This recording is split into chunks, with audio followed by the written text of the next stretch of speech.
Fantastic Four, First Steps. The final trailer, so we think, not including TV spots, is out. And what do we make of the trailer? We're going to discuss that on the show today. We also have the fact that Ballerina already is coming out on digital in a couple of days. That's nuts. That came out quick. I almost passed out last night watching F1, and not because it was so good, which it was. This was damn hot in the movie theater I was in. I'll tell you that story. That and more. So, early show today with myself, Chris Carr, and a returning champion of F1, Brett Sheridan. All right, let's get into it, everybody. It's myself, Chris Carr, Brett Sheridan, and potentially Big Balls. Here we go.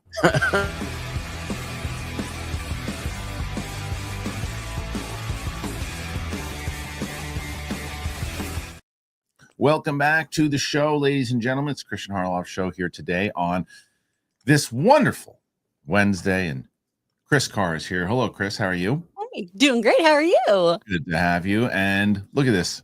Look at him. He's like a radio overlay. Too soon. Plugging yourself already. Radio DJ from the 70s, Brett Sheridan is here, and all three of us together at last. So nice. Brett, I'm going to ask you your thoughts on Martin Kove biting his co-star. Oh, did you hear the story? Did you hear the story for real? I did not. But Chris, did you hear this either? No. You guys didn't hear this. I covered it yesterday, and Roxy and I discussed it, but I really was going to try to save it for today because I wanted to get the two of your thoughts. He has since obviously even put out a statement, but they were at some Comic-Con or something together, and they were in the show together, the Cobra Kai. And she came over to say, "Hey, Martin, how you doing?" I wanted to say hi. And he grabbed her arm and bit her, right? and left teeth marks in there. To which then after she was like, "Whoa, you just bit me." He tried to kiss her arm, and then she got, obviously upset. She took her husband over and they're like, "You bit me," and like Charlie bit me. And then they got into a whole conversation about it. And he was like defending it, for not defending what he did, but just saying I was playing around and blah, blah, blah. Yeah. And then he's since released the statement. So it was an absolute crazy story. But I thought it was. But Brett, I was like, "How did that whole thing go down?" She's like, "How are you?" He's like, "Good." Yeah, that's goofy. Yeah, it's so goofy. And you think it didn't mean to bite so hard, and it just kind of got out of hand, or I don't know. I think that's a note for everyone out there: don't bite your co-stars. Yeah, I feel like that's a really simple, hard and fast rule. Don't put your chompers on anybody, right? Without the consent. No, you can bite the extras. You can bite the extras. You just can't bite. Oh, well, obviously, especially if they're not union. I mean, come on. Right. Who are you going to tell? Who are you going to tell? Do you mean the background actors? What are you going to do? Please. Can't do nothing. Show a little. Just an ounce. All right, we got some stuff. Brett Sheridan was brought here for one reason alone. That was his expertise in the MCU. I said to Brett, Chris, I was like, Did you watch the trailer? To which, what do you think his answer was? Oh, I jumped on as. Oh, you did? Of course. Wait, no, is that in the email? Because then no. No, he did not. He didn't get to eat. He's like, he calls me. Did you send something? Yeah. But you didn't check. You didn't check if you sent something an hour ago. You checked 5 minutes before the show. Did you send something? No, the check. Well, yeah, the check happened when I got here, but unfortunately, yeah. That's right. And then, but as I said to you, though, it doesn't really matter if you've seen it or not. Because nobody cares about my opinion. It's you're not lying. We're good. What we are here to do is we're going to bring this up and we're going to watch some of these. We'll do essentially, Chris, what you and I did for the Superman trailer. Superman, yeah. Yeah, we'll go through this and we'll discuss. But so Chris Carr is on her third show as returning regular, and she has done very well in the race. Not secured a win just yet. No, but she's done good. Roca started the week off at 164. Ooh. What? Roxy came in yesterday and said 233 yesterday she hit. Whoa. 233. So Roxy's gonna be very hard to beat. Yeah. Today that's gonna be tough. So it's potential, but I have good news for you guys. You're close. You got 5. Oh, there we go. So far, we got 5. But let's get into this trailer because we have a trailer we're going to discuss. We're going to watch it. Where the hell did it go? It's over here somewhere.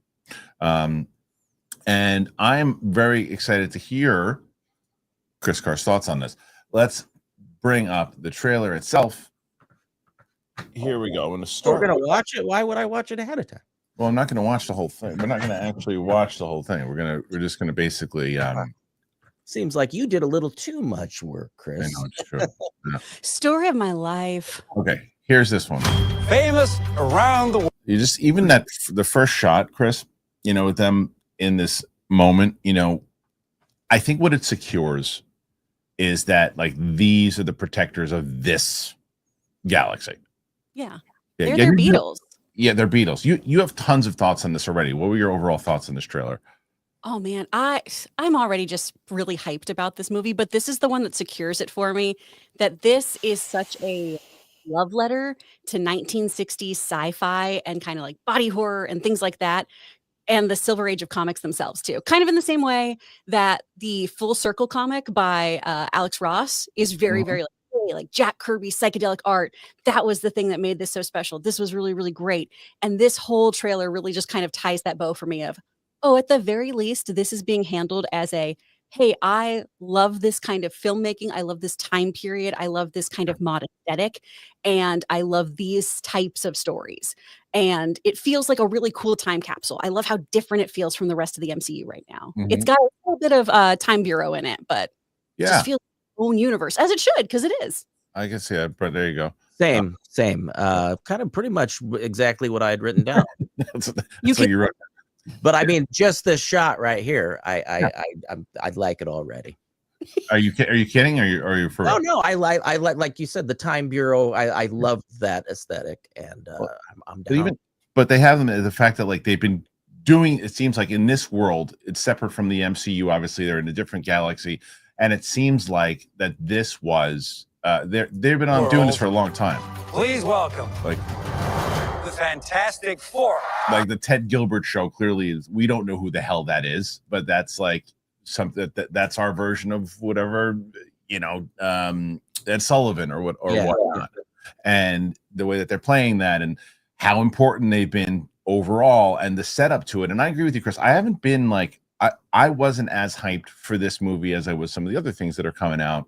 But out of all of the trailers thus far, this is the one that made me say, "Oh, I think I'm interested now." Yeah, it helps that this is the one that gives us like the clearest point of what's going on in this movie too. It does, and like even you got them all set up there now. It's hell breaks loose. Mr. Fantastic. Yeah, that's the first time you kind of see his. No, I guess you saw his powers in one of the other ones too. But I think what they did is they also took the note. There were a few different notes that people were like, "Oh, you don't really see much of his powers," and the other note we'll get to in just a second because I don't love the fact that I think they're getting too scared that they had to change Johnny, because what's his face? Joseph Quinn said that he's not going to be like a womanizing guy. That's the whole point of Johnny. He's got to kind of come around and do that. But what they did, I don't know if you noticed, they added a line in here where I don't know if they added it in the movie, but they made sure to show it in the trailer. That when Johnny comes flying by, the women are like, "Oh, hey, Johnny." So it's like, no, the women still dig him. He's just really nice to him now. Yeah. Did you don't agree, Chris? No, I like Johnny when he's kind of a piece of crap. Yeah, like, I really enjoy when he's a bit of a heel. I hope because it's a character in a film and not a real person. Right. Is that why you can handle that? Right. So, they show the Invisible Woman. They show her. They show all the powers. Pretty great. Human Torch. So he just kind of gives a nod, but meanwhile the Johnny we know is like, thanks. He picks them both up and he goes into the hotel room. Yeah. But I'm with you though. What I like, look at the background there of what the old school like 60s feel there of these the dry cleaners, everything. I like the tone of it. Mm-hmm. I want to go get a chopped cheese in that delicatessen. Oh God, yeah. Oh please. And the thing. Hey, what the? Yeah, and this whole bit about the Clobberin time, he's going to say it. Oh, 1,000%. We basically see the moment where it feels like he will say it at the end of this trailer. And I'm glad that they didn't show him say it. Yeah. Because it's like, save that moment. Save the Time moment. is it? Say the thing. Say the thing. I think I've seen every other corner I go to in New York, I see that guy. Say the thing. It's not really something I say. It's clobbering time. That's just in the cartoon. Hey, it's animated. It's not cartoons. Yeah. So this is yeah. Again, I think that the way that this is a good setup to like, this is who they are. This is what they're doing. They're on the top of their game. I think Johnny looks pretty good as Storm. Yeah. Joseph seems to be doing a great job. I do hope we get a little bit of that fan going to his head kind of stuff. Yeah, we're late for Sunday dinner. How do you feel about? Because and I'll let Brett hear. You're going to hear it a few times, Brett. But like, Chris, how do you feel about the theme song? Fantastic! Oh, I actually really love it. It feels so epic. It feels like Disney went whole hog on this. Of just, this is going to be very, very big and cinematic, but it also does feel like an old 1960s score that would do that kind of thing. I hated it at first, and then by the end of the trailer, I loved it. It was like the goats in Thor: Love and Thunder. Like I'm like, it's like fantastic. Oh, and I'm like, do I hate this? And then I'm like, no, I think I like it. You'll hear it, Brett. You'll hear it. I like it a lot. We did a breakdown of this kind of on Two Philly Casuals with Raul Ceballos, who does MCU breakdowns, and yeah, his whole breakdown of the score is killer. It fits it. It works. It does. It just took me a second, but I got there. Hey, what time is it? It's dinner time. I see. He's trying to push him to say Clobberin, which is great. It's dinner time. Yeah. Now okay. Right away here, by the way, this is what I dig about this, because they're showing you the lighthearted moments and everything of what they're doing, and then they show you kind of that shit's about to go down.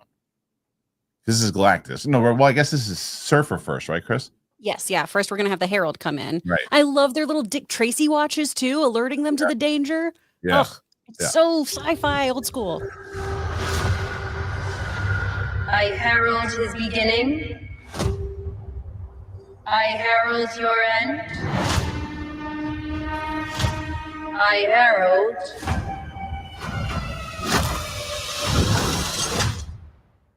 Galactus. All of that is pretty daunting. So, Brett, what are you making of it so far? I love it, and I love how that just got super serious and not cheesy. Like, it just I'm like on the edge of my seat, man. Yeah, I herald this. I herald this. I herald that. Yeah, and so we still don't know who Harold is, though. That joke coming in quick. All right. Chris Gard shakes her head in disapproval. Hi, hungry. My name's Harold. Hey, Harold. What's going on? Harold, can you make me a sandwich? Yeah, sure. You're a sandwich. Whoa. Welcome back to the show, Brett. All right, let's see. What is that? Oh, this guy. Out of here, man. See, Harold. yeah. Harold, what are you doing? You're back. Is this the more accurate head of this guy? Is this the thing? Yeah, it seems way more accurate than the previous one. Yeah, it seems like it. And then I'm with you, Chris, on the sci-fi element of it all.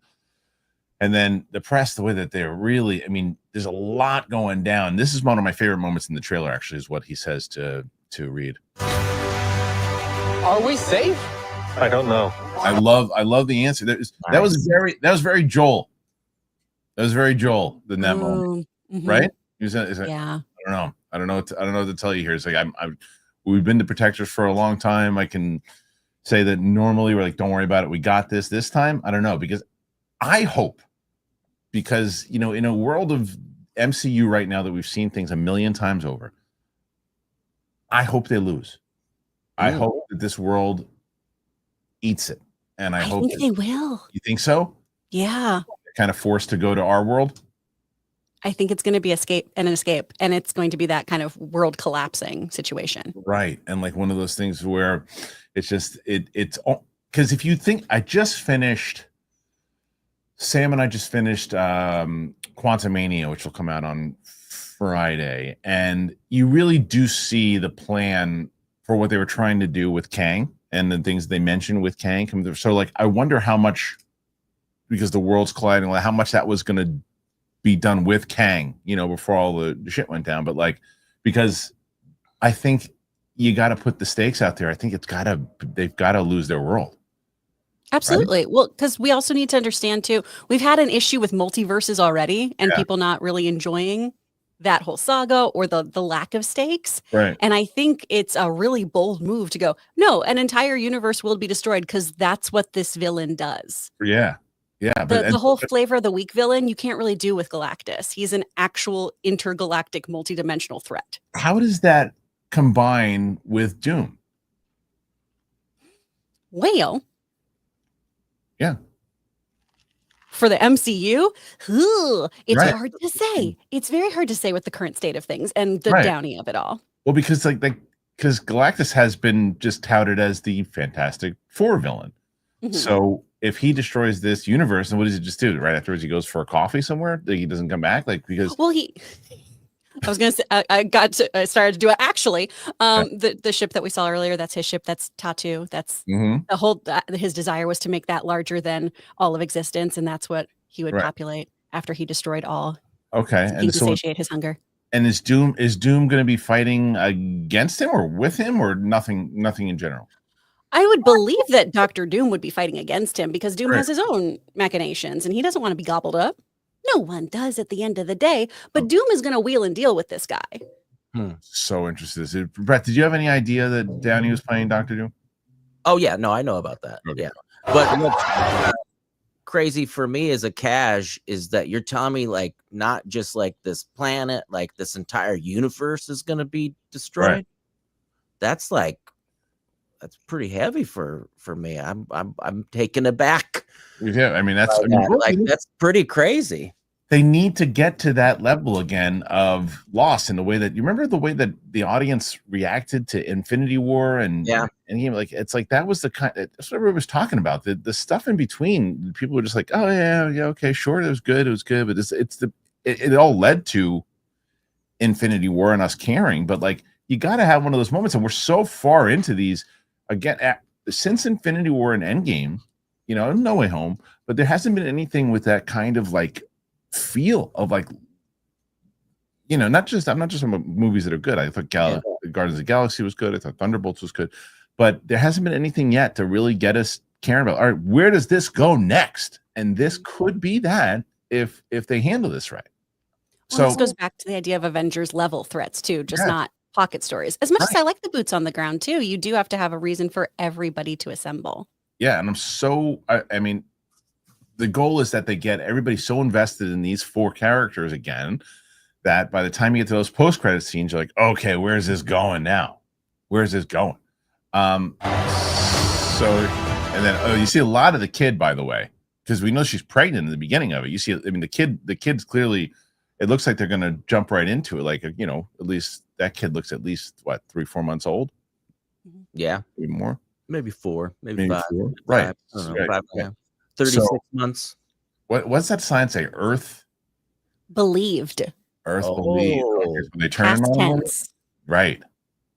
So what do they believe on? What do they used to believe? Because these people don't look happy with her. So maybe they changed. Maybe they changed. They weren't able to protect them, and it's going down. So now they're turning. She was on maternity leave.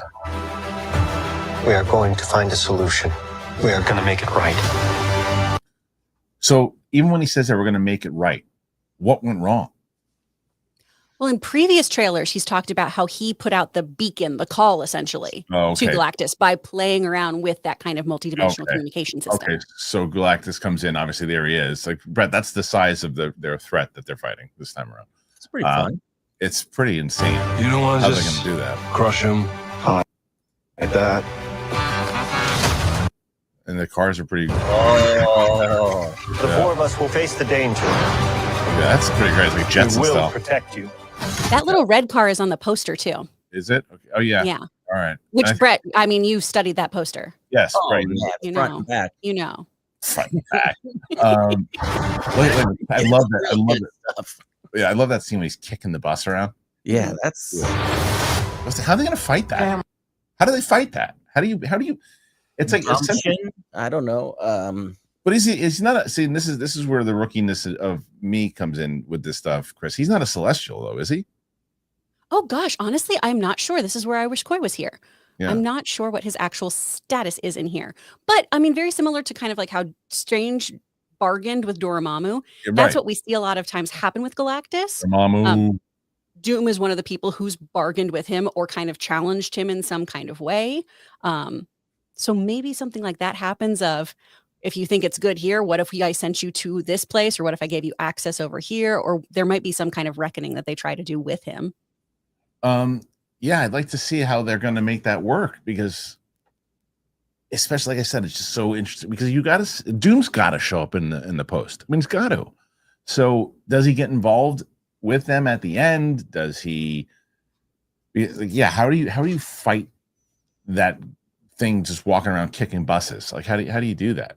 I don't know if they do this, but Doom has been a herald of Galactus before. That just seems like an odd way to introduce him. Yeah, it would be. All right, so keep going. Yeah, a lot of stuff with the baby. A lot of stuff with the baby. Well, we know how important the baby is going to be, especially in the for Secret Wars. I think doesn't Doom like kidnap him or something along those lines?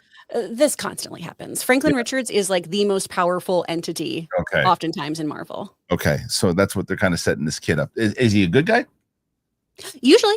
Okay, he's usually a good guy. So, all right, well, they're introducing this new character. And look, I think that is kind of important to do, in the same way we talked about how Pixar's really just been dropping the ball lately and just not been able to do anything. You remember the original stuff, right? And look, and you're like, well, they keep greenlighting sequels and everything too. You can't have sequels to things eventually if you don't have original IP in the first place to have sequels based off of those things, right? This kid is an original entity. He could be, okay, look, we're making this kid here. Here's a new character. If you care about him enough, we're going to introduce him on later on in the franchise, and he could be pretty important, depending especially on how Endgame and all that stuff happens. So, okay. About connecting to something bigger than yourself. We'll face it together as a family. Oh yeah, family. And now the audience is back on board. So, yeah, it seems like they're way more excited there, because they're going to go in their ups and downs. It seems like, just like any public figures. Right. Okay, so moving on. Oh, you hear that? So, Brett, did you hear the Fantastic Four? Oh, I love it. Fantastic Four. Yeah, there's it.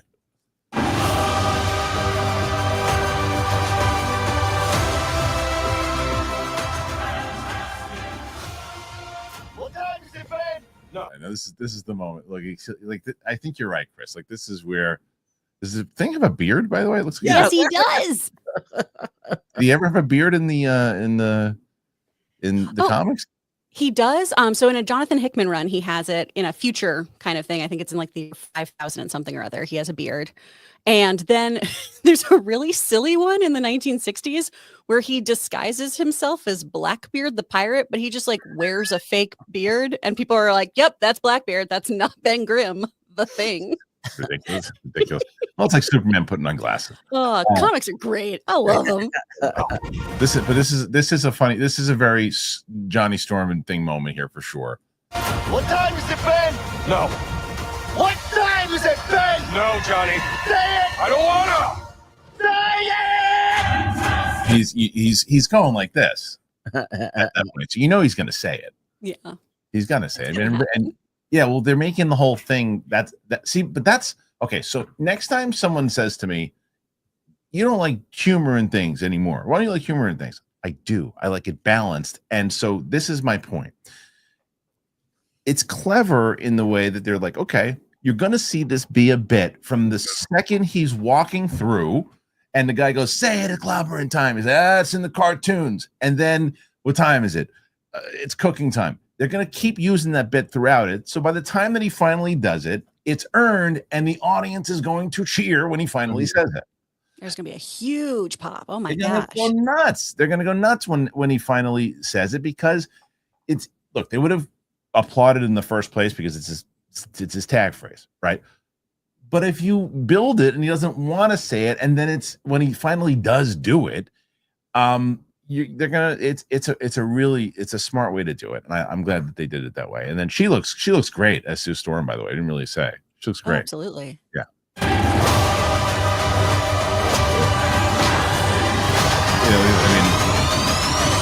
Torch coming up.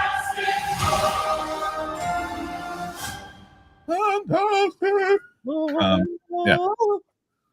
So yeah, the trailer, man. I think it looks pretty solid. I think it looks solid. Brett, you said from what you saw, not seeing any of it. Thoughts? I'm stoked. Yeah, it's fun. Yeah, I love it. I'm excited. Not excited to see, but I'm like, it's interesting to me to that you're saying it's going to have such a fatal end kind of a thing to it, and I think that's thinking. We're thinking. It could. But yeah, you're probably right. Yeah, it could. Chris knows the comic books, so she's probably right. That's true. But Chris, this is you and I seem to be on the same page here. This is the best trailer thus far. Oh, absolutely. Yeah. If you were on the fence about this movie, I think this is the one that pushes you over to go, okay, I'm going to see it. This looks like it's at least very fun. Yeah, I agree. So the question is then from you guys, what do you make of this? Put your thoughts in there. Let us know. You can do it on the live stream. You can do it in the replay comments or on our Clips channel. We're nearing 11,000 subscribers on that Clips channel right now. If you want to check out all of our segments that we do here on the channel, they're all segmented out on that channel. So head on over there and do just that.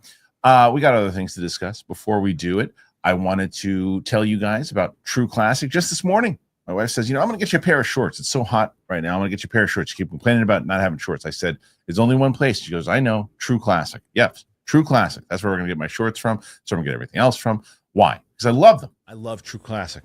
That's how I'm going to start this. I have fallen in love with them. I have so many new things, whether it comes to t-shirts, whether it is sweatpants, things I go to the gym for. I love it. I absolutely love them. At True Classic, the mission goes beyond fit and fabric. It's about helping guys show up with confidence and purpose. The gear fits right, it feels amazing, and it's priced so guys everywhere can step into confidence without stepping out of their budget. What really sets them apart, it's not just about the fit or the fabric, it's the intention behind everything that they do.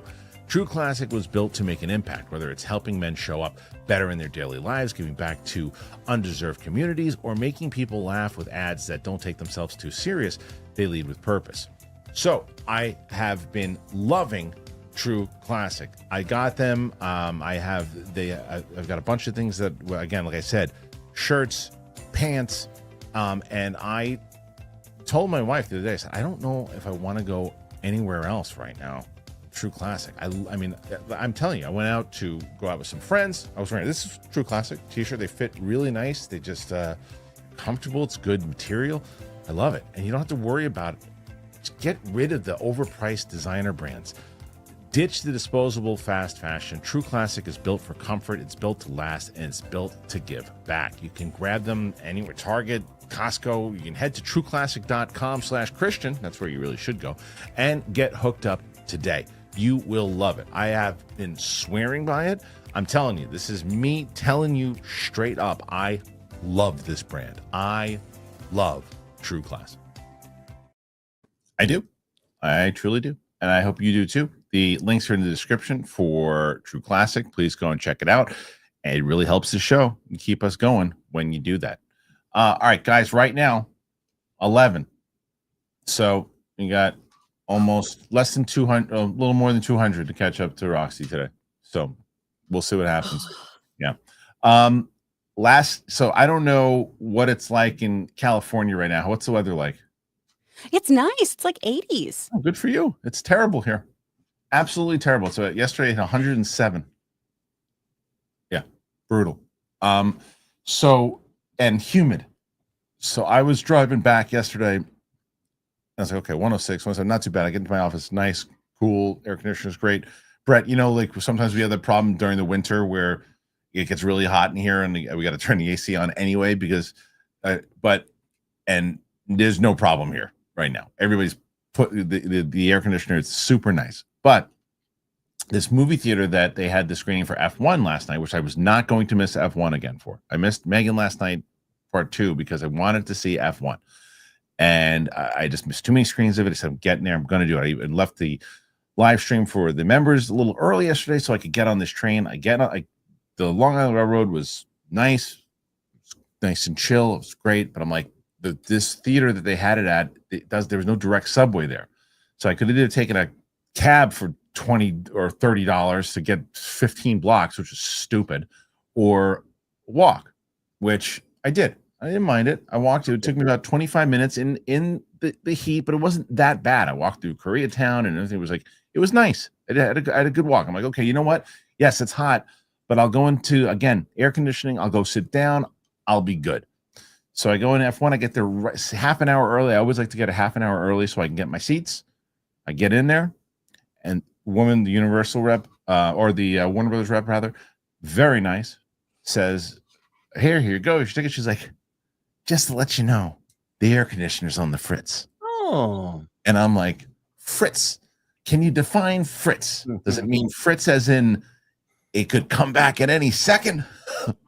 Or fritz as in it dead? Yeah. And it was dead, folks. I went up to the upstairs and just immediately felt what they did do that was very nice. Well, first of all, they gave, I think they still have it, but they gave us these fans, which is not the nice part. They gave us basically free concessions. They said, dude, just get whatever you want. And if I was in a different mood, I probably would have had 8 beers, but I had like 4 smart waters. I took those, and not eating like this, but I went up having like a hot dog and pretzel bites. Haven't done that in probably a year, but it was hot. And my friend John and my wife, they were both like, just leave. And I go, I can't for this movie. I say it's like a 2.5 hour movie also, by the way. You could look around the theater and all you see is hands going like this, like waving their faces. But the movie was really good. It was a really solid, like fun movie. And I enjoyed it. Any interest in that movie, Chris? I am. I can't remember if I talked to you about this. My dad races cars.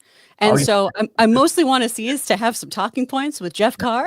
To be like, hey, I know some racing terms maybe now, or at the very least, I know how Brad Pitt does this. Yeah. It looks fun. Brad, if we were pitching a movie and I was like, okay, look, here you go. This is a movie we want to do. We're going to have the Top Gun Maverick guy direct this one. And it's going to be about a almost has been, never was race car driver who could have had it all, but something happened to him and he wasn't able to reach his potential. And then we're going to fast forward. We're going to fast forward about 30 years. And now he's just kind of racing all over the place. He doesn't really he's off the grid. And then his buddy, his former racing rival, Javier Bardem, we'll get Javier Bardem to do it. And he'll play this guy he's a millionaire, but he runs this F1 team and he runs the big team, but they're down on their luck and they're just not doing very good. But they had this hotshot rookie, and the hotshot rookie, he's got some potential, but they need somebody. So the rival goes to his old rival, his good friend, says, hey, come be part of this team. And now can the rival and the old pro, can they make it work? And I'd say, Brett, who would you get to play that rogue race car driver who just kind of does his own thing, is too cool for school? Mr. Bradley Pitt. That's the first choice. It's the first choice, and it works. And it's just, and that's all you really need to know about the story. And then the other question is, how's the race car driving? And it's phenomenal. You feel like you're in the car. You feel like you're right. Seen multiple headlines about Brad actually racing in one or driving one to prep for this. And, so it's a solid film. So I highly recommend people check it out. It's kind of like a little non-spoiler review for F1. Go and check it out. Those are my thoughts on the film. All right. Now, where'd Chris go? Come back, Chris. Hey. Yeah, I was like, bye. Hey. Yeah. So, we were just talking beforehand. We were talking about how we think Fantastic Four is going to be good. Well, the other thing that Marvel has out right now is Ironheart. reviews are in. The first 3 episodes of why is that doing that? Hold on a second. Sorry. Hold on, everybody. Saucy. You gotta cut this part out. No, I can't. It's live. The first 3 episodes of Marvel Studios' Ironheart series are up now on Disney Plus, with critics' reviews held back until the launch tonight. They've been coming in steady for 2 hours as of time of publication, and the result in the series launching to 69% from 29 reviews on Rotten Tomatoes, along with a decidedly mixed 58 over 100. On the latter, it's the worst launch of the MCU on the streamer, behind 62 out of 100 for Echo and the mid-60s, low 70s of most MCU Disney Plus shows, including The Falcon and Winter Soldier, She-Hulk, Turning At Law, Hawkeye, Daredevil, Born Again, Moonlight, and Loki. The series follows Riri Williams, first introduced in Black Panther: Wakanda Forever, and she becomes entangled with the Hood, yada, yada, yada. Sampling reviews, even though Ironheart isn't fully equipped to wrestle with the ethical arguments it introduces, the show's accessible approach still makes room for generalized lessons to sink in. Despite the clumsy plot and distracted finale, the warmth I felt for the 4-episode filling of this television sandwich was real. If you're still hanging on with Marvel, this isn't the one that's going to make you give up. It's a respectable piece of work, but it's not going to revive anyone's flagging interest. I think I'm on so far. That's where I land is exactly what he just said. Ironheart is a compelling story about the limitations of genius, whether to overcome lack of money or bend laws, the universe like death. It also a lot of stories at the same time, none of which is focused or affecting. Just a lot of mixed stuff. But Chris, did you get a chance to see this show yet? Yeah, I watched the first 3 episodes last night. Okay. And so before I give you my thoughts, what were your thoughts on the series thus far? It's okay. I'm Right. not sold yet. And I do think that one review really sums this up succinctly of you are introduced to a lot of kind of heady ethical issues. You know, is AI alive? Is AI a good coping or acceptable coping mechanism for grief? How privilege and funding plays into scientific progress. And then you have, the old chestnut of robbing from the rich and all of those kinds of things, especially if they are disenfranchising and gentrifying neighborhoods. But we're just seeing so much of the heist aspect of this show. I'm not seeing a lot of the hero part of this show. I'm not hearing anything that goes back to Riri's thesis here of I want to protect people. I want to protect the people I love. I'm not seeing a lot of that. And maybe that happens in the next 3 episodes. Maybe I see more of that heroic step forward. But so far, I'm not. I do like her relationship with Natalie. I find that very compelling. Yeah. But I just... Overall, I like that this feels different in the same way that I like that Thunderbolts feels different, right? That feels very A24. This feels very like leaning into the chai, but I want more of that. Yeah, the show is the other thing is that if you can't, as we talked about, you can't win when you're talking to people, because you say the show's fine and they go, okay, you get paid. Is that a paid review? It's like, yes, Disney paid me to say that I thought it was just fine. And that the crew doesn't work very well. I think she's really good. I think her relationship with Natalie is good. There's some things. It takes a while to get going. And then finally in the 3rd episode is not bad. That's exactly what Disney wants to hear. They want to hear that it takes a while for their show to get going. And they want to hear that it's fine at best. If I was paid by Disney, they'd be letting me go to those parks. I'm blacklisted till August. All right. Let me in, Howard. That should have been me. So the thing that I think really does work is the performance that she puts on as Riri. But I stand by it. Clearly, this decision was made to have this show back in 2022 when they were giving shows to everyone and they were doing quantity over quality. And I think that there's at this time, this is not the show that you would greenlight. It's just not, because it's not a terrible show. It's not terrible. There's like, as far as like, I think like, and after rewatching She-Hulk, I think She-Hulk's a terrible show. I think Secret Invasion is a terrible show. I don't think this show's terrible. I think it's similar to, I think maybe Echo's boring, but it's not terrible. But it's not terrible. This show, to me, it's like, I want to see where a story goes. I'm curious to see where the story goes. I don't like, please, the crew though. The crew is not delivering on what they wanted to.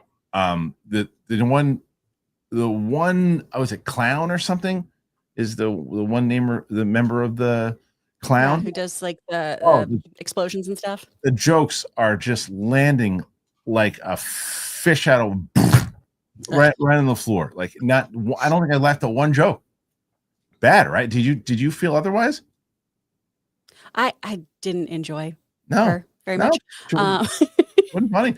But I thought a lot of the jokes in this I feel like don't really work. No, I thought what's his face? I thought Rampage worked. I thought Eric Andre worked. I wanted to see him more. I was really disappointed when Yeah. it was, okay, Yeah, that's it. That's it for him. He should have been part of the team, and they should have had him be clown.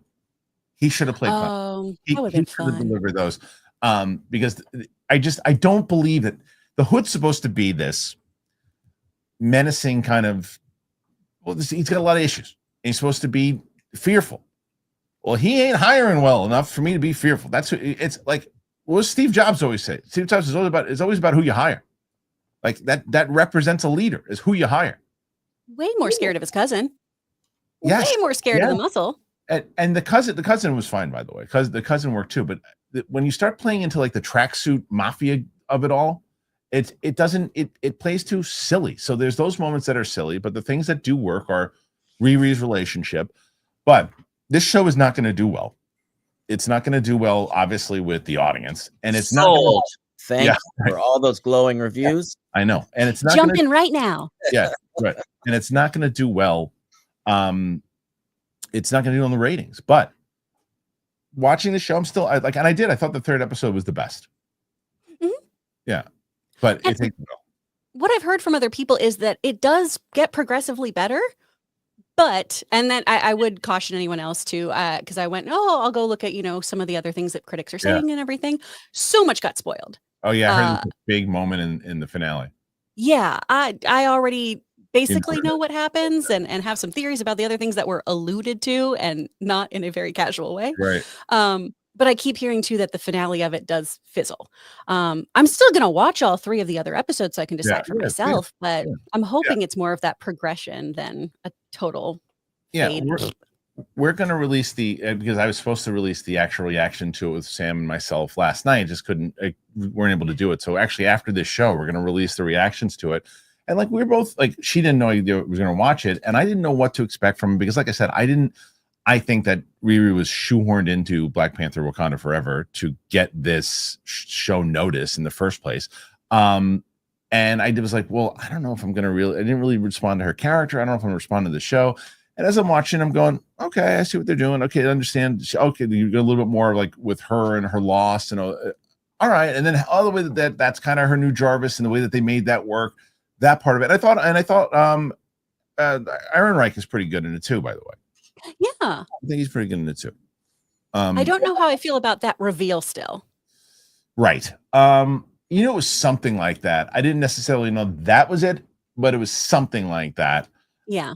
But yeah, like I said, I was never like, oh my God, like you should get to go back and watch Sam and I watching like She-Hulk. I was just like Sam she put her hand, like I was surprised she wasn't going to do a Martin Cove and bite me from us watching it. But this we were just like, okay, let's get to it. Let's finish it and move on. Brett, you loved this show. Why? Oh man. Well, because the hype. The hype, got it.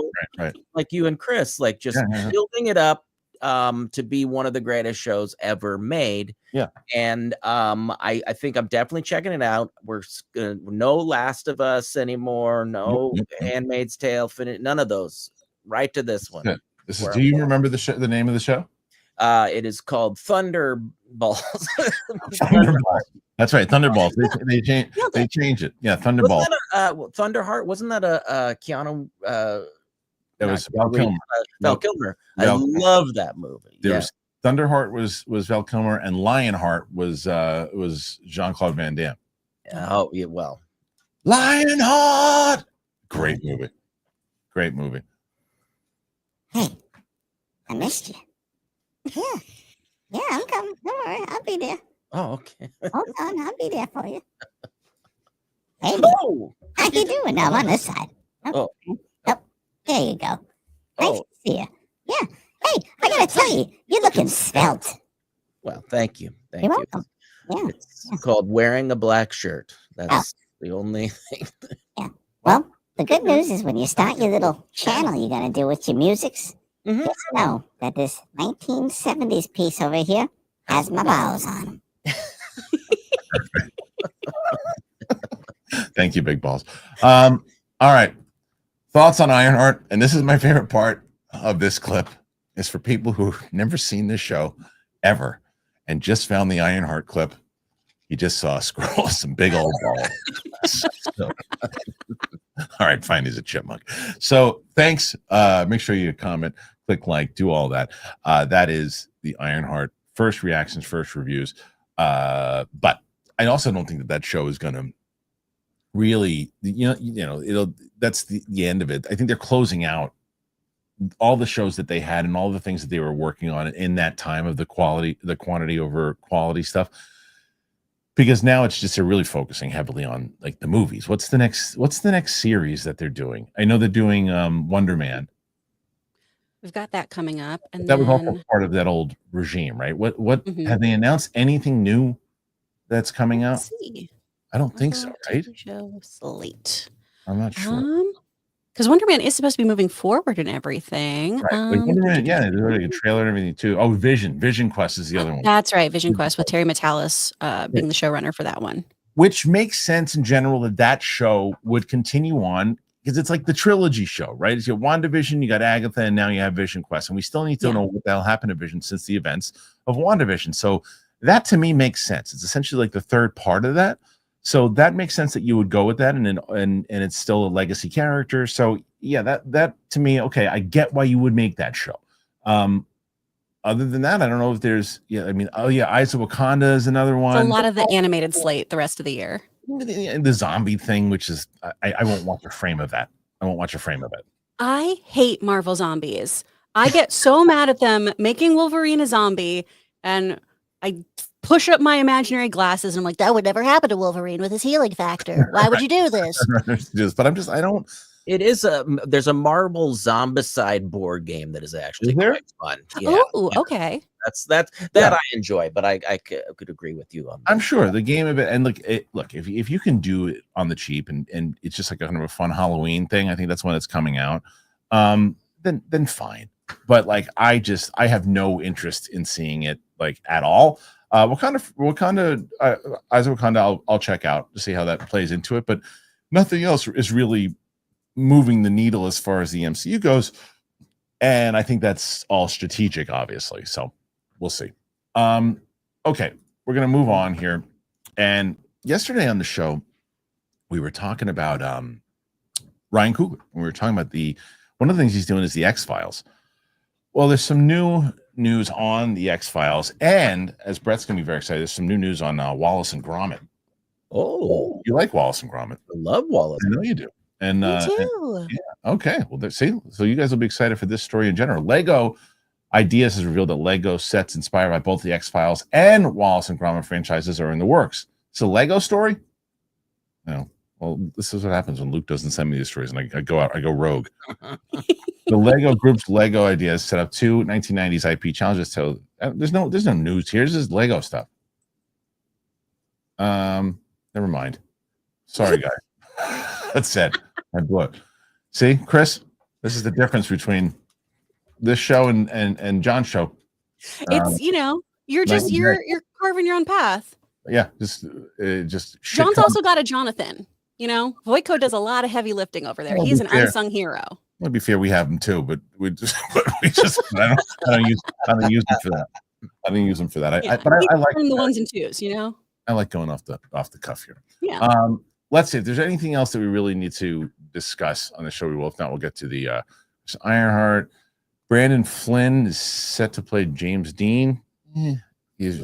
And Doug Liman is directing The Stand. We barely have enough time to get through all the questions we have, so we might want to get to those. We should really dig into those. So we should just. Oh, that's true. It's going to take us a while. I don't want anybody to be mad that we didn't answer anything. If I start doing these questions now, which I can, the show will probably be an hour and 15 minutes long today. But that's fine. If that's the case, that's the case. Let's start it then. Let's start the questions then. Why not? Unless there's anything else that we should really discuss. I'll look and see if there's any other stories on There. James Gunn says Superman. I will say I'm surprised we're getting a stand movie so soon after the miniseries. Mm. That's kind of weird. Although, I mean, 2025 was like 7,000 years, so whatever. It had mixed reviews, so I can understand reapproaching it. I liked it until the final episode and then went, oh, what is this? Yeah, that's probably why. Yeah, that's it. There's Superman posters. We did it to death. So we'll do this one. We'll just do the questions. Let's do it. All right. Let's start with the first one, and that's going to be from Tim. Vanessa Kirby is a posit actress for me. So the posit comes from Sam, who anytime she saw it started, I think it was Thor. Oh no, it might have been Chris Evans or Thor. It's like shirt off, posit. And so Vanessa Kirby's who's a posit actress for you, Brett? J-Lo. J-Lo or J-Lo? That's a good one. Jennifer Lopez. Jennifer Lawrence. Yeah. Wow. Chris, who's a posit actor? Oh, well, mine's so silly because I just think he's just so cute. Is Ben Schwartz? Oh yeah. I love everything he does. I think he's so smart. Oh, you're also come on. There's if Tom Hardy. Oh, like who would I be like? I'll text Avery Wolf about? Yeah, right. It's like the shirt comes off, and you're like, pause I it. like That's really what muscly people, though. Oh, I don't Ben know. Schwartz takes his shirt off, and it's pause it. All right, fair enough. Yeah. Ben Schwartz. All right. Ana de Armas. I've got several. Ana de Armas. I was gonna say like Hannah Waddingham is one that I'm always just like, hello. Oh, okay. Yeah. Brett, you know mine. Yeah. Brad Pitt. Brad Pitt. And in Fight Club. Mm-hmm. I think, and yeah, right. Oh, that is a positive moment. That's fair. Tom Hanks. How is the box office calculated? Does it depend solely on ticket prices, or do you take out what the theater earns from it? What percent does the theater get? I'll take this. Go ahead, Brett. No idea. Right. From what I know, it's also there's definitely take out. I think that it's a matter of the international stuff too. I don't know what the deal is as far as international goes, as far as box office. But I know that ticket prices, yes, concessions is really how the theaters make their money, though, isn't it, Chris? Pretty much. Yeah. Because I am not the right person for that, though.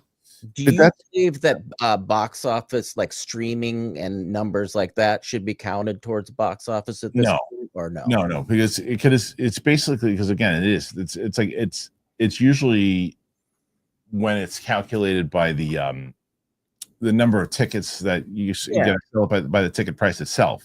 And then it says also here, the gross revenue is then adjusted for entertainment tax and distributor theater splits to determine net profits and other financial aspects. So if you want a more detailed breakdown, the gross box office collection is the total revenue generated from ticket sales before any deductions. It's a simple multiplication of tickets sold and the price that they were sold for. There's the net box office collection. This is the gross collection minus the entertainment tax. Different states or regions could have different tax rates, which is why this distinction is important. And then there's the distributor share, which after calculating the net, a portion of the revenue is then split between the distributor and the theater owners. Split's typically not 50-50. The percentage can vary depending on the film's performance and other factors like the week of release. So there's more detailed explanation. Tom Hanks follows it up. I saw Ilio and fire alarm went off, missed last 20 minutes. Oh, that's too bad. Oh, no. Did you see Ilio, Chris? I still haven't. That seems to be the glowing consensus. I did see it. And I think that and I think Brett, I think you like it also, but it's one of these things where it's like I've said this so many times over. There are too many other movies for families and kids to see right now, and the movie is not doing well. It's a sweet movie, but there's just not enough. There's not enough for again where the heat is blazing right now in New York. My wife is going to go take the kids to the theater to sit in the theater for like 2 hours, and first thing she says, we're going to go see Lilo and Stitch.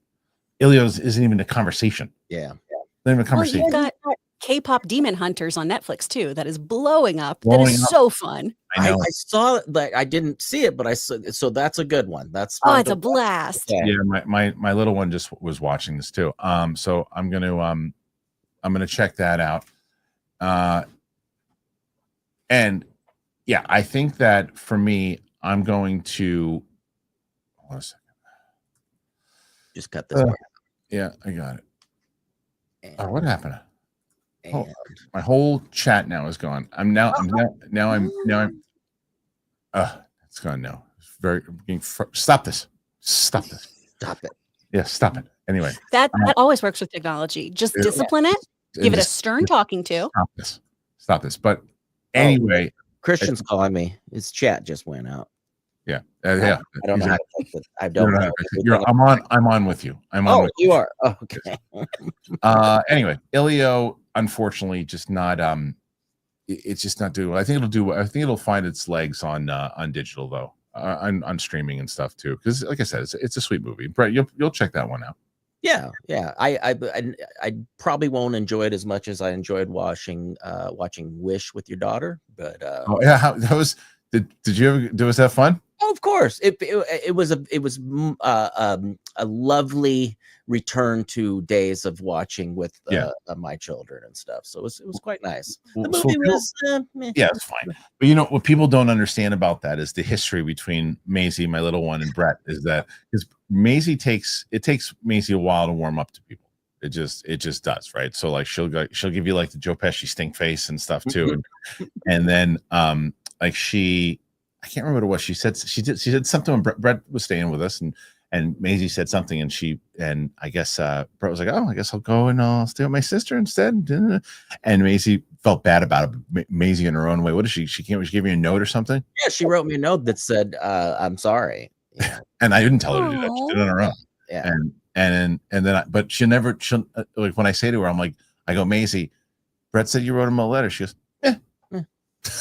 No, I asked her about it. I go, what are you sorry about? You know, because no, she had whispered to you in front of me, I thought he was staying at his sister's. Oh yeah, right. Is that what it was? Okay. Yeah. And okay. I don't think she meant it in a mean way. No. I think she just was wondering how longer I'm staying, but then she wrote that nice little note. And so she would put little pictures and things under my door every morning. Oh, that's great. Yeah, that was really sweet. Yeah, see, that's how she does it. She doesn't do it like because you're the gangster whisperer. Yeah, you really are. But she does it though, where if she's drawing you pictures and she's allowing you into the TV space, then you're good. You're good. Nice. Yeah. Al Rencha, the new Fantastic Four trailer looks bland to me and boring. Wow. Didn't tell us anything more that we didn't already know, and didn't tell us any more story. Al, so I'm gonna disagree with you. Maybe 2,000%, if I can do that. You're entitled to your opinion, but I'll almost rewrite that for you. I'm gonna have to say the new Fantastic Four trailer looks bland to me and boring. It didn't tell me anything more that I didn't already know, and didn't tell me any more story that I wasn't aware of. Because for me, it told me a lot more story. I didn't see a lot of these things. There was a lot of stuff I didn't know that it showed. So, and I love you, Al. You comment here all the time. You ain't speaking for me on there with us because I don't feel the same way at all. But clearly, I'm not speaking for you when I say that it did. So interesting. Yeah. Yeah. But, tough critic. Yeah. Listen, he's not the only one. I saw in my trailer reaction that I did. There were a few people who said, I saw this already. Like it doesn't really. Nothing new there. I think it looks completely different. There's a lot more that we saw. Like the trailer was bland, or the film looks like it's going to be bland and boring. That's where I'm confused. Just the trailer itself was not. I guess it means the overall tone, I would assume. Okay. Yeah. Darren, when I heard Alden Ehrenreich's name in Ironheart, all I could hear in my head was Chris Carr randomly saying "Giggle Fuck McGill." What is that? What's Giggle Fuck McGillicuddy? I don't think that's a me thing, is it? That's your catchphrase. You know that. That old chestnut of mine that I just dust off for parties. Good old Giggle Fuck McGillicuddy. Just constantly pointing at the screen. What is that? Did you get that? I do call people Chuck. How much can I swear on this show, Christian? Oh, all over. I don't fucking know. I do call people chuckle fuckers a lot. Is that what we meant? Maybe that's what it is. Chuckle Fuck McGillicuddy. Okay. Yeah. People can be like, how can we let some people curse and some people others? It depends on the show. When Brett's on, but when it's capes and cowls and we're doing comic book or Star Wars stuff, I try to keep it for the kids. That's fair. Yeah. I figure with big balls out. Yeah. Yeah. Pretty much. Eric Storm. I like the new Fantastic Four trailer more than the Superman trailer. Superman trailer has too many characters and is messy. Fantastic Four has better tone, is more focused. I can't say that either because I haven't seen either one of the movies. You're saying for the two trailers? Well, you did say that up top, so that's fair. He's saying that the trailer, he likes the trailer more than the Superman trailers, which I think is fair. Trailer has too many characters, messy. Fantastic Four trailer has better tone and more focus. Well, that's your opinion on that for sure. I think the second trailer, I mean, the latest trailer for Fantastic Four is pretty balanced. So I guess I do understand that a little bit more. Yeah, and I think a lot of people have the concern that Superman might be overstuffed because of all the Justice League folks and everything. But James Gunn always handles a really large ensemble cast. That's kind of his thing. So I totally understand this, but I do think that's going to be okay. Mike Joyce, I'm dying to hear Brett's thoughts on James Gunn. Oh man, you know, when we're talking about Gunn, it's suns out, guns out is what I'm saying lately. That's what they called him back in college, right? Yeah. I mean, you know, in what regard, Mike? Because I mean, I've got so much stuff on James Gunn. Talking about the latest comments he had about the zoo trip he took in South Africa. Oh man, who would say too many elephants? Why? People love elephants. They're majestic creatures. You can't say too many elephants. Right. Do you think it was too much of a stretch for him to make his next villain like King of the Elephants? No, not at all. Not at all. But I just didn't like the tone of it. I thought it looked boring, and I thought it looked insensitive. Cash grab. Yeah. It's a cash grab. Yeah. Agreed. That's really brave of you to say. Yeah. Hashtag elephants are for everybody. All right. So here we go. So Tim, Doom is Reed's arch enemy for sure. Get a tease in Fantastic Four. Oh. Yeah, we are for sure. We should. Agreed. David Cheek says, Senor Harloff, would you ever consider doing an Around the Horde style episode with your cast? The winner would get to rant at the end of any topic. I actually love that idea. I would love to do that. So do you know the structure of Around the Horn, Chris? It's I don't know if it's still in the air, but it's a sport.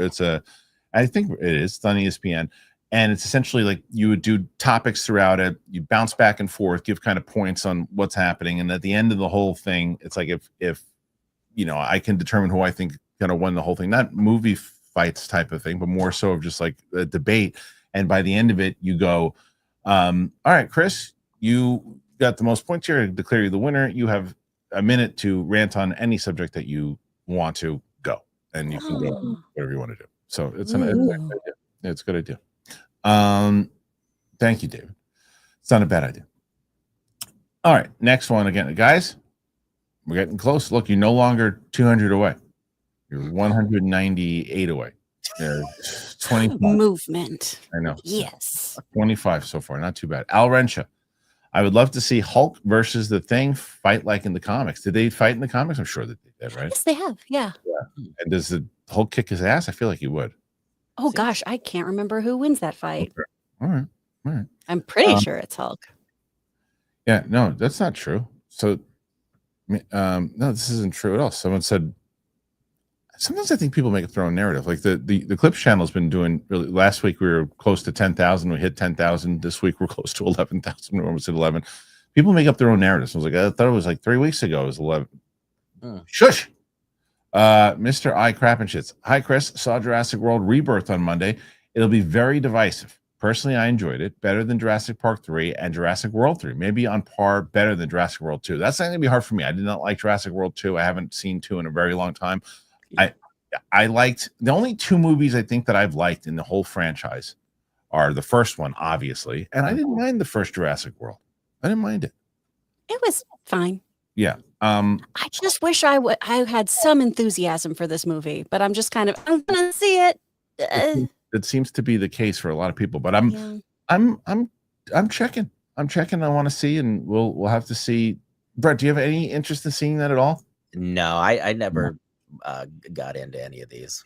Sure. I mean, the original, of course. Yeah. Right. Do you know what's coming out, Brett, this week what movie I've come around on because you and I saw it together and we both didn't like it? Oh, what's that? Megan. Oh, yeah. Have you watched it since we saw it? No. Did you? I've actually seen it twice. And feel it better. Yeah. I've seen it twice since we've saw it. I saw it once with my oldest, and I was like, got the tone a lot more than I got it when you and I saw it. I think we tried to take it a little more I think we were expecting to see a creepy doll like Conjuring movie, and it's not what the movie is at all. And then I watched it again on a reaction with my friend Tina, and yeah, I kind of dig it. It's one of those movies that it's come around. Did you see that one, Chris? Or I know you don't like horror movies, but it's not really No, I scary. haven't seen it, but everyone tells me that it's really funny and campy. So Yeah, I definitely want to see it and then go see the second one. 'Cause Yeah. that looks ridiculous. you would it's campy, and I think it knows what it is, and it kind of takes a goof on itself, and it's not scary. I think it was expectations. You're exactly right. We went into it thinking it was going to be super scary and it was campy. Yeah. And also, I think my biggest gripe was like everybody she killed deserved to die, kind of a thing. Was that like they were shitty people? They were being shitty to her. No, not for Megan. No. Oh no. So maybe it's the opposite. Else. Yeah, no. There's she. Yeah, I don't want to spoil it for people if they haven't seen it, but like no, there's only like. There's one kid. There's a real turd that doesn't even necessarily really. Anyway, I don't want to spoil it if people haven't seen it, but you guys should check it out. I mean, no one deserves to die, but in movies sometimes they do, folks. Let's go, Chris. The Fantastic Four trailer was a banger. Thank you, B-Town. Come on, get Brett Sheridan and Chris Carr on a show together. What? Come on, we got 28 guys. Yeah, guys. 28. Woof.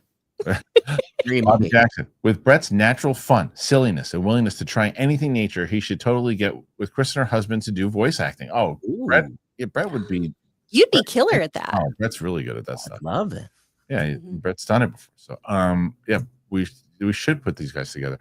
Let's see. Yeah. Let's see. And next one. What's next? I don't know. I'm going to tell you.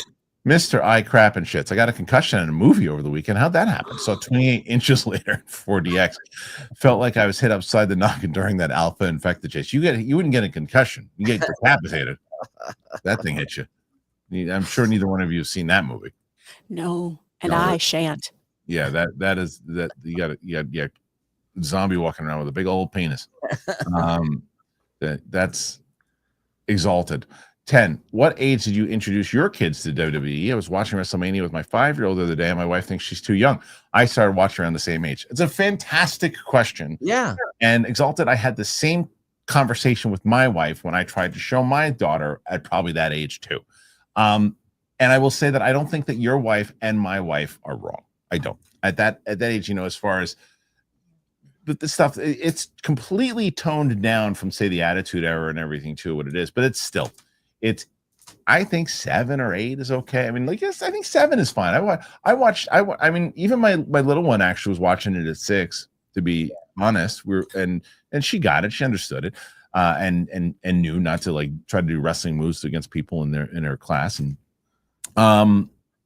but yeah, you can't compare us growing up and anytime you grow up to today. You just can't. Because I saw Commando when I was 9 years old. I would never, or 8 years old. There's movies that I saw in the theater that there's no world I would let my kids see now. And I don't know what that is. I don't know what the shift was and the change was, but think about all the stuff you saw. What was your first rated R movie you ever saw? Both you guys. What was the first rated R movie that you ever saw? And where were you and how old were you? Oh my goodness. Was Excalibur rated R? Oh no. It was it was late at night and I wasn't supposed to be watching HBO. And I think there's nudity in it. I think is it Dame Judi Dench or Helen Mirren? One of the two is in. Okay, so maybe I'm old. I saw Beverly Hills Cop when I was like 8 years old in the movie theater with my. Oh well, and we went and we're like, hey, we can show the kids Gremlins, and that was way too much vulgarity, too much. It was scary. It was like you forget these things. Yeah, we definitely grew up in a different time where you would just watch, Yeah. My first spooky thing I shouldn't have seen was the It miniseries, and that screwed me up, and I never finished it. That's a crazy that's but the first rated R movie was Blazing Saddles for me. Oh my God. How old were you? Yeah. Oh, I was probably around 5 or 6. Right. My dad was like, "Oh, Mel Brooks is so great. Mel Gibson is so funny." That's not right. And that with all, I mean, that's crazy. 5 or 6. Oh yeah. Now today, so yeah, I would say little older. But I mean, that's why, like I said, my little one now 7. She watches. She's just not as She watches the pay-per-views and she watches WrestleMania with me, but that's it. I think anything, just real quick, anything like that, movies or the WWE or anything, as long as you're talking them through stuff, you know, like if they start to feel uncomfortable, you know, like I think it's just, we flat out would see it at our friend's house and no one would ever say like, oh, that was a bad idea. Right. No, true. Yeah. Mr. I crap and shits over under. We see Sacha Baron Cohen as Mephisto. I'd probably say over under what percentage? But what are the chances? I say they're high. Yeah. Chris thinks the same. So high. Yes. Right. Yeah, I think they're really high. Isaiah Smith. My theory is X-Men might be in the Fantastic Four's universe. Galactus wins, causing Doom to bring the universes together with some X-Men on his side. I don't know, though. I don't think so. I think they're going to be in their own separate thing. I think so. I think because we already have Beast in a different pocket universe. Right. And we're slowly getting mutants in ours. The question is that going to tie into the end of the Marvels? Is that going to tie in anything? Remember what happens at the end of the Marvels? I would hope it does. I'm so sick of these just like threads everywhere of, oh, hey, there's a guy. We're never going to see him again. Yeah, that's true. I don't know if they're going to. I don't need to be ghosted by comic book characters. By the way, someone said that your positive moment is John Cena. No, and I wrote in the chat, no, ew, no. Tim, no disrespect to John Cena. I don't like big muscly people. I'm trying to think of. I mean, Pedro Pascal is probably the person who I'm always like. Okay, but that's so basic. Everyone loves him. Hey, Tim, Fantastic Four runtime is updated from 130 minutes to 115. Thoughts? Is that true? Less than 2 hours? Is that true? I don't know if that's a thing, Tim. I'm gonna check. Mr. I crap and shits. Chris Carr is on the screen. Pause it. She's such a sweetheart. Well, there you go. She is. Aw, that's very nice. And you can get much better taste, buddy. Thank you, though. Felix is a member for 1 month. What's a great movie that has a bad ending? Oh, I got to think about that. Ooh. What's a great movie that has a bad ending? It's so hard. The on the spot questions like that. I'm sure I have 1,000 if I think about it, but like, what's a great movie that has a bad ending? Fantastic Four is still showing that it's a 2 hour and 10-minute film. Oh, okay. Oh, I didn't see that. So Felix, I'm sorry, man. I can't off the top of my head. I can't think of one. It's not to say I don't have one. Yeah, it's just in situation. Roxy and I talked about like this one. Questions like that. Sometimes it's like you get it and you're like, oh, I have the perfect answer, and I can't think of it. Yeah. I don't like a lot of open-ended endings. I like to be spoon-fed my content. So if there's one I can think of, I know that the one I'm thinking of had an open-ended ending, right? That made me angry. C Black, I think Fantastic Four shocks and wins the July box office. I don't think it wins the July box office, but I wouldn't be surprised if it did. Do you think it's Superman? I think Superman's going to dominate. I think domestically it will. I still think internationally Jurassic World's going to do it. I just think, yes, because you and I had this conversation, I think, last time, Chris, is that there's no world where Jurassic World 2 and Jurassic World 3 should have made $1.1 billion, but they both did. Yeah. Because the difference is, and as I said, you can throw subtitles over Superman, you can throw subtitles over Fantastic Four, and even though they're there, it doesn't transfer over all the emotion and the stuff the same way. It still can, but not the same way. It doesn't matter in Jurassic World. Just a bunch of dinosaurs running around, and that's all they want to see, the dinosaurs. And so anybody wants to see dinosaurs, and if you have that, that's it. But you still think that's going to do better than Superman internationally? Yes, I do. I still think people also associate Superman as an American hero, and I think that's why some places that's fair booing him. I am to fly Cam. I agree with Al. Al. Fantastic Four looks boring property in my opinion. That's another topic altogether. I've never been a big Fantastic Four person, so that's why that's why I'm interested to see how they're gonna make it work. Have you ever heard? Oh gosh, talk about old brain. Forget it. I was listening to stand up and he's got a bit about Fantastic Four and and I'll be Mr. Fantastic. Norm Macdonald. Oh, And it's him about naming everything. They're like, yeah, but you said I was this, and like, no. And I'm Mr. Fantastic. Nope, didn't know it. Connor Mullis, my cat is attacking my Legos. I am sad. Bad kitty. Well, thank you, Connor. I'm sure that it'll be Sorry okay. about your Legos. Yeah. Crash and Coyote. I feel like Hood should be a Punisher antagonist. Yeah, I mean, look, now it's also interesting to see what they're going to do with Punisher in general, though, and how he's going to work into the Spider-Man world.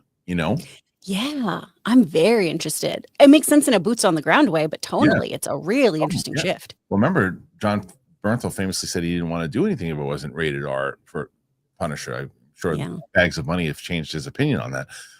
Googly Oogly Oogly. 20 years ago, wow, just like the comic. Now, boring, just like the comic. Yeah. It is very damned if you do, damned if you don't. 100%. You just got to deliver on a good movie. That's really all it is. Okay, so right now, guys, 38, not bad. Holy not cow! Bad. Coming back. Connor Mullis, hey Brett, any tips for cats who attack Legos? So sad. No, cats are their own. They do what they want, and we're just living in their world. Armada, Gary Busey as a scarecrow in the DCU. Gotta happen. Has anybody here seen a Batman? I believe the Batman will be here in any moment, and I need Robin to come change my tires.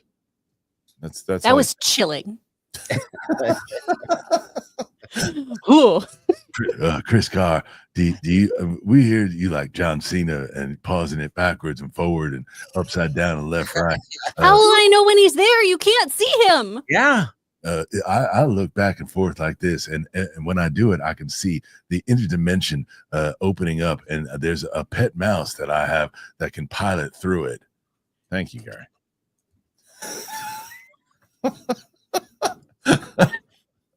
All right, Connor. The cat's name is Ozzy, if that helps. Oh, in that case. In that case. Not in this. Is your cat watching? Yeah. Ozzy? Probably. Ozzy. No. No. Knock it off. Got it out. Randall W. I love Chris Carr. I don't agree with all her stances on the world, but she exudes good. But that's a great bit. Stay right there. That's a great bit. What about Spuds McKenzie? You're like Brett just took the Hank Pym particle. Yeah. And he's like no, I was so mad that you didn't agree with all of Chris's stances. Brett, just start saying something angry. Like a rant. I can't. You put me on the spot. Listen, Randall. You talk about Chris Carr. You're talking about a wonderful person. You can't tell me that you need to listen to everything she says and agree with all of it. Or I'm gonna come over there and shove it. Perfect. Thank you. Now shrink back to side. Weird. Yeah, I gotta open this. It's a stupid camera. I love that your big giant head is just sitting there. Not use this Kristian, one. I know you're a score junkie like myself. How was Hans Zimmer's score for F1? Incredible. It was really it was fantastic. It's fantastic. It really everything in that movie kept you very engaged. Connor Mullis, God bless air conditioning. So beautiful. Dude, it broke in that house. It's been a thing. Anyway, Al Wrench, any plans to bring back Clark Wolf at some point? Anytime. She's always welcome. I think she said she's coming into New York again. And when she does, I'll just come pick her up at the train station. She comes in and we do a show. I'd love to. I love having Clark on the show. Canelio, my first rated R flick was Porky. Snuck into the theater. It was being shown with buddies. Incredible. That's a good one. A lot of people definitely a lot of positive moments in that movie. There's a lot of positive moments. Yep. Al Rensha, that definitely was an alpha dong for sure. I mean, you're not kidding. In 28 years later. Yeah. Gutty Alvarez. Hey, first time caller from Mexico. Hey, Gutty. Kristian, I finished Sopranos for the first time. Holy gabagool. What a great show. One of the best shows ever. Brett loves my painting that I have of Tony. Oh, it's the best. Perfect for framing a shot. What if I put it? What if next time you saw it was hanging in the background? Brett, did you notice all? By the way, did you see behind me over here? You see what's like right back? Where is it? Right there. You see what's back there? Nothing. Yeah. You know why? Why? Stuff fell off the wall. You got to get some new I have it. I just don't know where it is. command. Yeah, the next time you're here, it'll still be nothing on there. Mike Joyce, my first rated movie was Stripes. Ooh. Oh man, yeah, that I haven't seen that one in so long. So I remember loving it, but I probably was older. it's been a long time. Isaiah Smith, since time is a flat circle and movies have been getting more comic accurate, do you think we will eventually cycle back to realism years from now? You mean as far as comic book movies? I think it just depends on the filmmaker and what they're looking to try to do, So yeah, I don't know. It just depends. I mean, like I'd like to see, you're talking about like kind of like the Nolan style and everything. I think right now we're still in, especially look, I think the opposite goes for what DC's doing. DC's going straight into the comic accurate stuff. So I think and then you look at what the Penguin did in the realistic side of things. I'd like to see more stuff like that for sure. I don't always want to make it about Star Wars, but I'd love to see Star Wars start to put in a little bit more of the less circusy animated stuff that they've been doing lately and go more into the Andor realistic side of things. Tim, Chris, AMC and Regal updated the Fantastic Four runtime on Monday.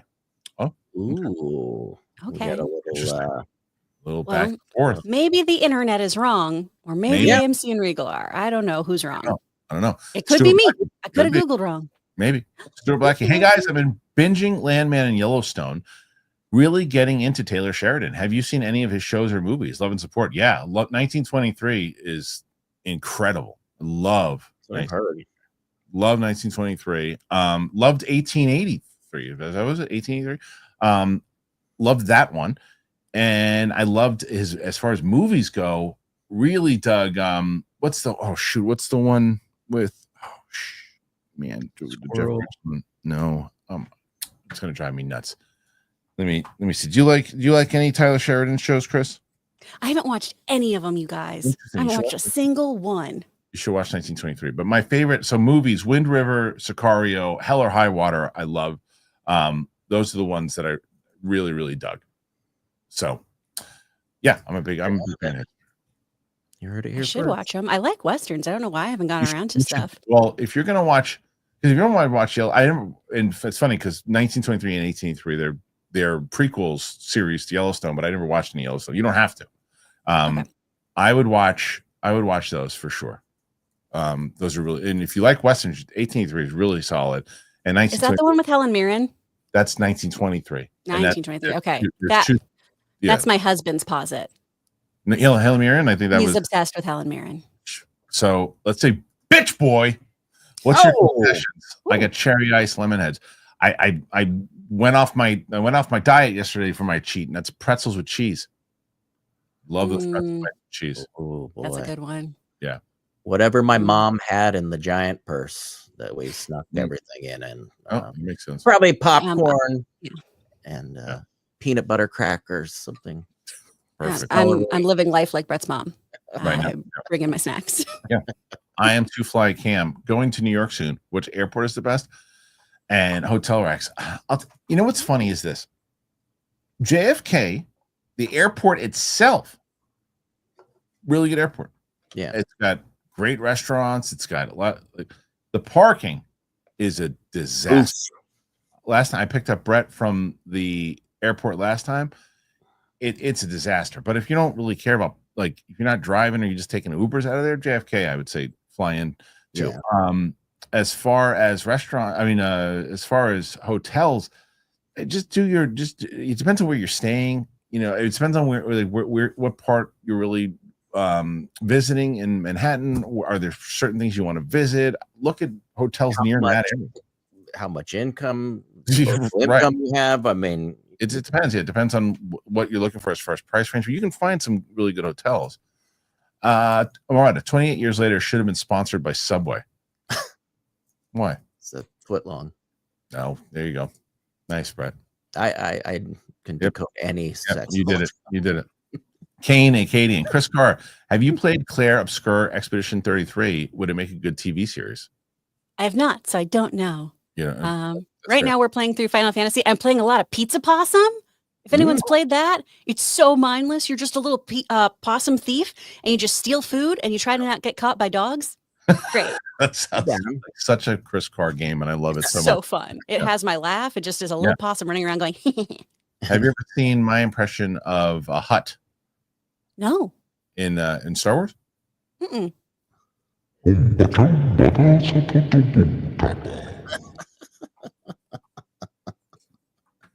Well done. Thank you. I did that all myself. Nothing with my voice. What No, platform is sing- this pizza game? Oh, Brett, Oh, I've played it on Nintendo Switch. Oh, okay. I have one of those. Go ahead, Brett. It's Get it. charming as hell. I'm Yeah, down. Tom Hanks, my buddy who is not tuned into the movie world, even knew Ilya overspent and underperformed. Word is spreading on his performance. Seems like it hurt it. Yeah, there's been a lot of articles about it. That's another thing. There's been a lot of articles about how it spent too much money on it for sure. Legend, MM600. Did you guys like Natalie as the AI in Ironheart? I do actually think it works. Yeah. At first, I was like, oh, come on. I don't know. This is like, what are we doing here? And then I was like, well, no, I understand why they're doing it this way. And I thought it actually played pretty well. Yeah. Yeah, I really liked it. Yeah. Okay. So currently we're at 45 and we're at the end of Man. the show. Well- So, remember what we did last week, Chris? Chris, you were That's at like true. 30 I something. guilted the audience. Oh Yes. my gosh, you guys can feel even worse this time. Okay. Oh, yeah. Gimli did not have his birthday party. Uh-oh. Oh. He's in the cone of shame. Oh, It's no. okay, Bubba. Gimli. I know. He's allergic to something in our yard. And no. just tore himself up. Ugh. He's doing man. okay. Well, I'm glad he's doing better, but no, that's Yeah. I'm sorry. This is the great thing about dogs, though. They don't know when their birthday is. No, but look, I think what's going to happen here next week is I think that because Capes and Cowls won 4 in a row, Yeah. and then people were trying to pull for Roca, and then Roxy got back on net. I think Roxy might have the light this week, but I feel like Chris Carr is going to have a big moment soon. It just might not be today, and that's fine. okay. And that's okay. If I, Get a good losing show. to Roxy, come on. Yeah, and that's we don't fine. know. We don't know yet. We don't know yet. If that's what Um, happens, I couldn't lose to a better person. Yeah. Has one yet. And oh, look at this. Meghan Markle, the power of yet. Support for Gimli. Thank you. Aw. The power of yet. That's gone everywhere, huh? Days. That's gone everywhere. The power of yet. Yet. Yeah. And listen, if you want to watch Jeopardy, and just scream out the answers and it's wrong, it's okay. The power of yet. It's all right. Stuart Blackie, speaking of Westerns, I'm a big Kevin Costner fan. My favorite is Open Range, and I see potential in Horizon. Any updates on Horizon Part 2? I did not mind Horizon Part 1. Now, I don't know in what world they thought Horizon could be something that would do well in the movie theater. It plays like a mini series on screen. It seems like something that I was like, okay, look, we'll watch this on TV. We'll take a pause. We'll come back and watch it later. I enjoyed it. I liked it, but it's not. The second I walked out, I said, this movie is not going to make money at all. Like no one's going. First of all, it's hard enough to get people to watch Western. Second of all, it feels like a TV show, and the part 2 was supposed to come out like a month later. It's not 1992 when people were rushing out to see Kevin Costner movies. You know, it's like, I hope that they finish it. I think he put a lot of his own money into it. I hope that they finish it. I want to see how it ends, but I dug it. Yeah. Anyway, that's it for now. Chris, where can Keep them coming, Kristian. Where can good people find you? You can find me over at It's Chris Carr on Instagram. You can listen to my podcast with Amy Newman, Two Filthy Casuals. We are on Spotify, Apple, YouTube, wherever you get your stuff. And then if you are interested in voiceover, go to speakfriendstudio.com. My husband and I teach classes. He does dialects. I do voiceover classes. We make demos. It's pretty fun over there. And I've had a really good voiceover month. If that means anything to you, I've booked 5 jobs. So if you want to come and learn with me, come do that. Amazing. Brett, go for it. Hey, folks, coming soon. It's we got the overlay final vinyl where I go through all of my old vinyls that my wife wants me to get rid of and decide after 20 years of owning them and never listening to them if they should stay or should they go now. Kristian channel, get on there and subscribe, and we're dropping in July. Come hell or high water. Are you going to okay, good. So you're starting to shoot them. I like it. I've That's shot so them. I'm fun. going to get them in the can, and yeah, that's what this set is. All right. Well, guys, thank you again for joining us. Like I said, Apple Podcasts, Spotify, anywhere podcasts are found. And please put your thoughts in there. And one more. Brandon Summers came in here. Thank you, Brandon. Just coming through and saying, what's up? What's up, Brandon? Hey, Brandon. So thanks for being here. Thank you to Brett and for Chris Carr for being on the show here today. We'll be back here tomorrow with Steph. And Friday will be the Capes and Cows guy. Thanks again, guys. I really appreciate you. Out of the theater reaction tonight for Jurassic World. And that's it. All right, everybody. Peace out. Yeah.